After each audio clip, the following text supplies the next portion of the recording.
회장님, 지선우는 회장님 친핏줄이 아닙니다. 서동주가 회장님 친핏줄입니다. 차강천은 최 실장이 가져온 유전자 검사 결과지를 보고는 너무 놀라 그 자리에 풀썩 주저앉고 말았고 최 실장은 그런 차강천을 부축해 주었죠. 오늘은 서동주의 친엄마 추경원이 나타나 서동주가 차강천 회장의 친핏줄임을 밝혀낸다는 내용을 이야기해 보려고 합니다. 성현아, 절벽 위로 올라가서 최대한 멀리 끝까지 가. 여기 근처에 있으면 안 돼. 그럼 네가 위험해지니까 말이야. 최대한 멀리 도망가서 잘 살아야 한다. 추경원은 절벽 아래로 떨어진 차 안에서 간신히 의식을 회복하였고 자기 아들 추성현만은 살려야겠다는 생각에 안전벨트를 풀고 성현이를 차 밖으로 꺼내주었죠.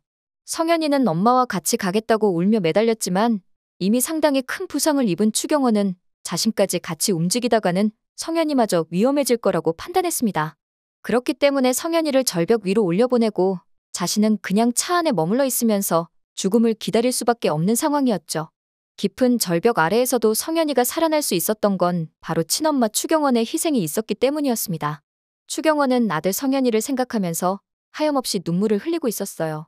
하지만 죽음이 거의 임박해오던 찰나 누군가가 나타나서 추경원을 구해주었으니 그 사람은 바로 최 실장이었습니다.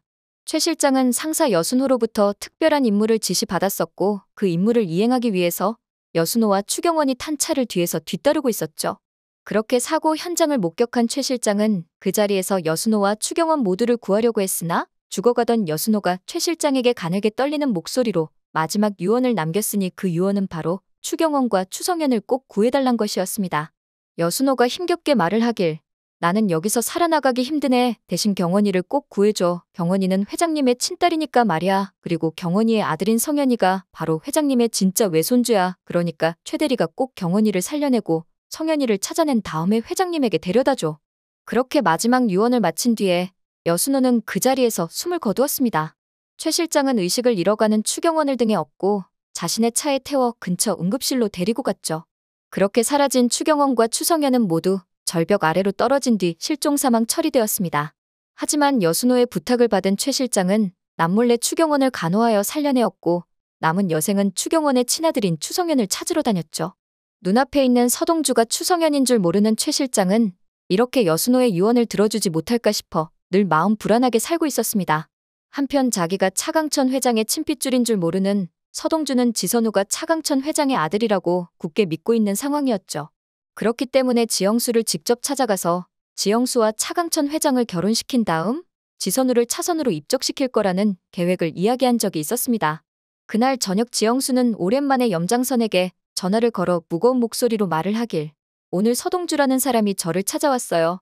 차강천 회장이 우리 선우를 자기 아들로 입적시키고 싶다 말하는 걸 보니 여전히 자기 아들로 알고 있는 게 확실하더군요. 당신과 나의 아들인 선우에게 대상그룹을 물려주고 싶다고 말하는 것을 보면서 당신에게 전화해야겠다 생각했어요. 당신 생각이 어떤지 먼저 묻고 싶었으니까요. 그래도 선우가 당신의 유일한 핏줄인데 이렇게 대상가의 아들이 되는 거는 좀 아니라는 생각이 들어서요. 당신도 그걸 원하는 건 아니죠? 지영수는 아직 지선우의 친아빠인 염장선에게 미련이 남아있었기 때문에 마지막으로 한 번 매달렸고 염장선은 그런 지영수에게 조금의 미련도 없다고 말했죠. 그리고 지선우 본인의 인생을 위해서라도 자신보다는 대상그룹의 아들로 사는 게 나을 거라고 어처구니 없는 말들을 내뱉고 있었습니다. 냉정하고 잔인한 염장선의 말을 들으면서 지영수는 분노를 참을 수가 없었어요. 당신은 정말 사람이 아니군요. 그동안 자기 친아들을 한 번도 보러 오지 않는 게 얼마나 야속했는지 몰라요. 그런데 이제는 아예 남의 아들로 입적을 시키라고요? 어떻게 그렇게 냉정할 수 있어요? 우리 선우에게 조금의 미련도 없는 거예요? 지영수가 전화로 염장선에게 화를 내자 염장선은 지영수를 달래며 말을 하길 여보세요, 지영수 씨.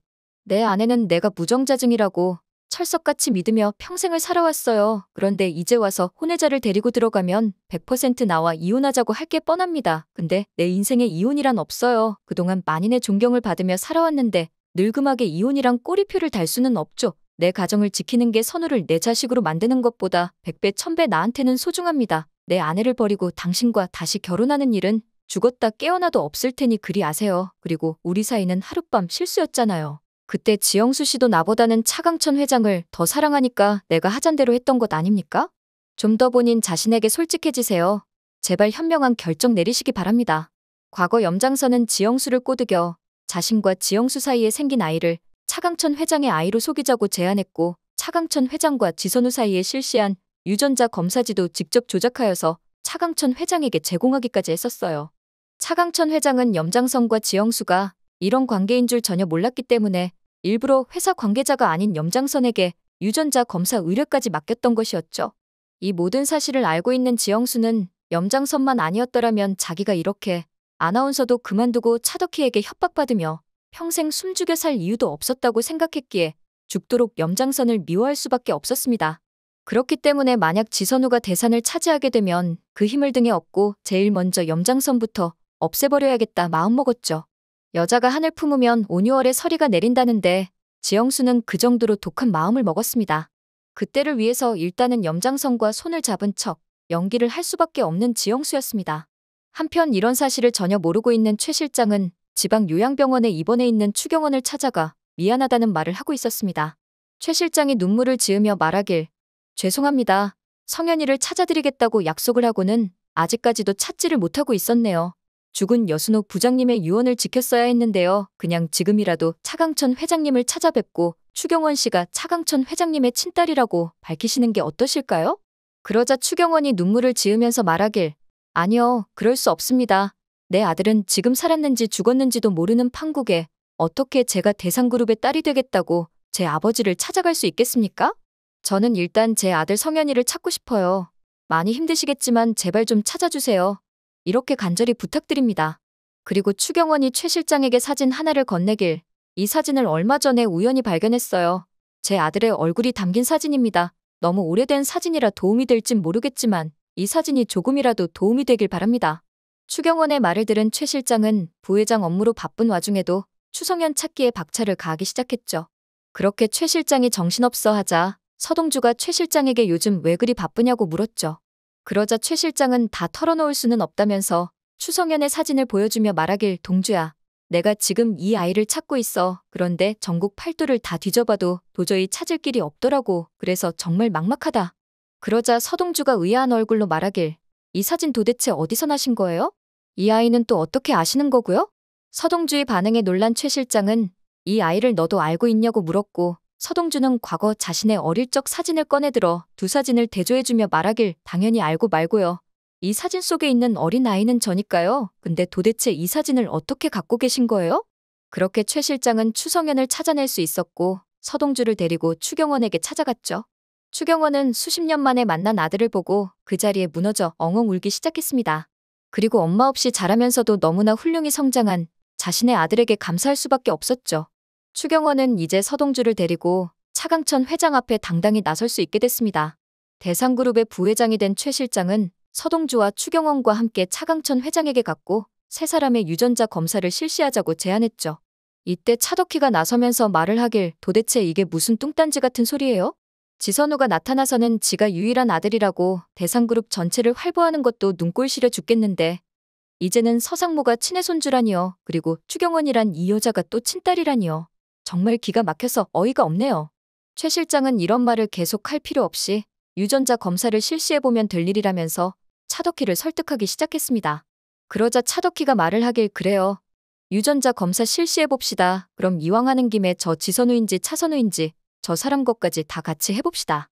그 자리에 있던 지선우는 자기가 차강천 회장의 아들이라 굳게 믿고 있었기에 아무런 의심 없이 유전자 검사를 하겠다고 승낙했습니다. 하지만 뒤늦게 이 소식을 듣고 놀라서 달려온 지영수가 결사반대를 하며 문을 막아버렸죠. 지영수가 울면서 떼를 쓰며 말하길 안 돼요. 유전자 검사는 이미 과거에 했습니다. 근데 또 하다니요. 저는 절대로 허락할 수 없습니다.